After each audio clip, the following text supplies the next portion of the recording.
Hello students, welcome 10th Max example 5.32.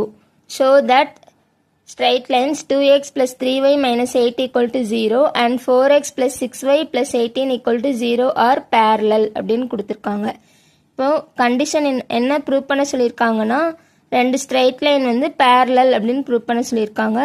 If two straight lines ரெண்டு straight line பேரலாக இருக்கணும் அப்படின்னா அதோட ஸ்லோப் வந்து ஈக்குவலாக இருக்கணும். ஸ்லோப்பை என்னென்னு ரெப்ரசென்ட் பண்ணுவோம், எம்ன்னு ரெப்ரசென்ட் பண்ணுவோம்.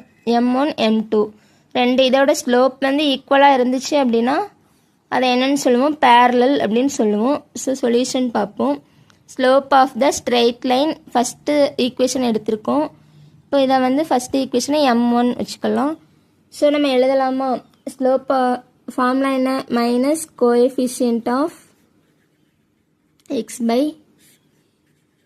Coefficient of y. இப்போ அப்ளை பண்ணலாம்.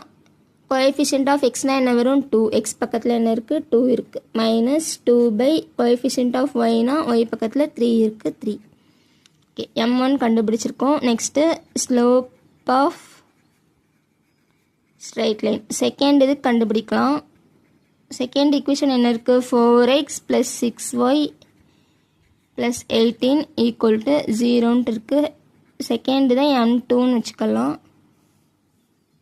So M2 equal to formula minus coefficient of x by coefficient of y. இப்போ என்ன வரும், மைனஸ் எக்ஸ் இருக்கிற இடத்துல என்ன இருக்குது, 4 பை கோஎஃபிஷியன்ட் ஆஃப் ஒய் என்னது 6.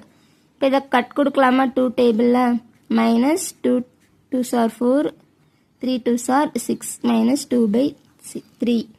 ஸோ ரெண்டுமே M1ம் மைனஸ் 2 பை 3, M2வும் minus 2 by 3. So M1 equal to M2 ரெண்டுமே ஈக்குவல்னு வந்துருச்சு. தேர்ஃபோர் ஸ்லோப்ஸ் ஆர் ஈக்குவல் எடுத்து எழுதணும். ஸ்லோப்ஸ் ஆர் ஈக்குவல், ஸ்லோப்ஸ் ஈக்குவலாக இருக்கிறதுனால hence two straight lines are parallel.